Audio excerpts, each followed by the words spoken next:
وما أرسلناك إلا رحمة للعالمين.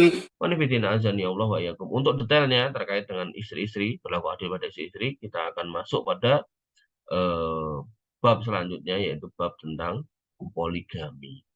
Artinya ini adalah sebuah syariat dari agama kita yang tidak bisa kita ingkari, tidak bisa kita jauhi, gitu, karena memang ini ada, dan bahkan Nabi SAW menjelaskan termasuk ciri hari kiamat itu nanti rasio laki-laki dan perempuan itu akan 1:50. Ya, artinya kalau ada satu laki-laki, ya istrinya 4, gitu kan, maka masih ada 46 wanita yang belum menikah. Jadi kiamat nggak akan terjadi sampai muncul rasio 1:50 gitu. Ya, dan faktanya sekarang ya banyak wanita yang belum menikah. Maka poligami ini menjadi solusi dari agama ini. Tapi poligami juga bukan sekedar poligami, artinya ada satu syarat-syarat ketentuan yang harus dipelajari oleh mereka yang mau mempraktekkan poligami. Jadi ini bukan barang obrolan yang bisa dilakukan oleh siapapun ya gitu. Jadi harus belajar benar gitu. Jangan sampai kemudian kita ya alih-alih pengen menjalankan syariat ini, tapi yang ada kita di akhirat malah jadi bencana buat kita karena kita melakukan pelanggaran-pelanggaran dalam menjalankan ibadah ini. Loh kok bisa mau ibadah kok malah jadi dosa? Ya bisa. Bahkan di Al-Quran dikatakan wailul lil musallin. Nah, orang sholat itu nggak selalu kemudian baik. Faktanya Nabi Allah Subhanahu Wa Taala mengatakan celaka buat orang-orang yang sholat. Siapa? Alladzina hum an sholatihim sahun. Mereka yang terhadap sholatnya ini lalai. Lalai itu seperti apa? Apakah meninggalkan sholat? Bukan. Para ahli tafsir menjelaskan lalai di sini ya mengulur-ulur waktu sholat sampai mau akhir. Kemudian yuraun gitu kan, kata Allah Subhanahu wa taala. Mereka juga meriakkan sholatnya. Jadi sholatnya khusyuk, kelihatan bagus ketika dilihat orang. Nah, orang-orang yang seperti ini, sholat model seperti ini, itu orang-orang yang justru akan membuat sholat dirinya itu celaka karena sebab sholat yang dia lakukan kayak gitu tadi. Poligami juga sama. Poligami ini syariat agama yang memang ada sebagai solusi atas kondisi yang ada. Kondisi yang apa namanya jumlah wanita yang makin banyak, sedangkan laki-laki yang makin sedikit. Wanita yang makin banyak ini bisa jadi dia belum nikah, bisa jadi orang yang pernah nikah tapi kemudian suaminya meninggal alias menjadi janda. Maka solusi untuk mereka adalah poligami.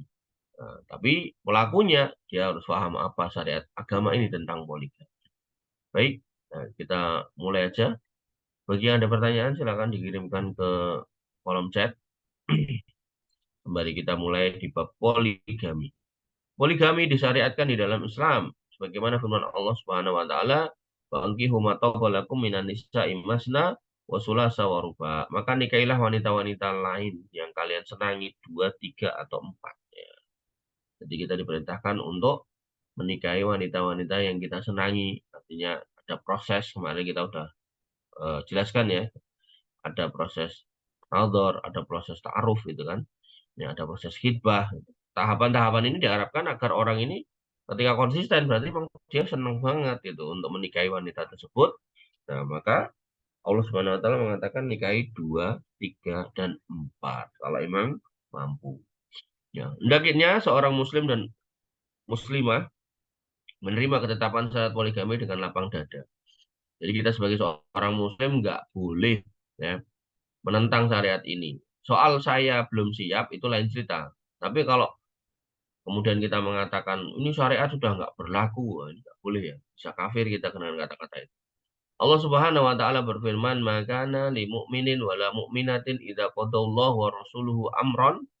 Nggak pantas buat orang beriman laki-laki dan perempuan apabila Allah dan Rasulnya sudah memutuskan satu perkara ayyakuna lahumul khiyaratu. Kok dia mencari pilihan yang lain min amrihin dibanding apa yang diperintahkan Allah dan Rasulnya. Dan barang siapa yang bermaksiat kepada Allah dan Rasulnya, maka dia telah sesat dengan kesesatan yang nyata. Ya, artinya kalau orang menentang syariat poligami, ya toh, mengatakan ini udah nggak relevan, ini udah nggak bagus, ini syariat dolim, apalah bahasa-bahasa kayak gitu, naudzubillah, maka orang ini adalah orang sesat dengan kesesatan yang nyata. Itu syariat dari Allah. Dan ketika Al-Quran sudah diturunkan dan sudah selesai, maka Al-Quran ini menjadi syariat sampai hari kiamat.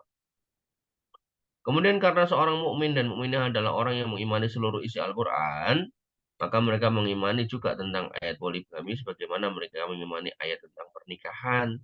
Allah Subhanahu wa taala mengingatkan dalam firman-Nya, "Afatu'minuna bi ba'dil kitab wa takfuruna bi ba'din."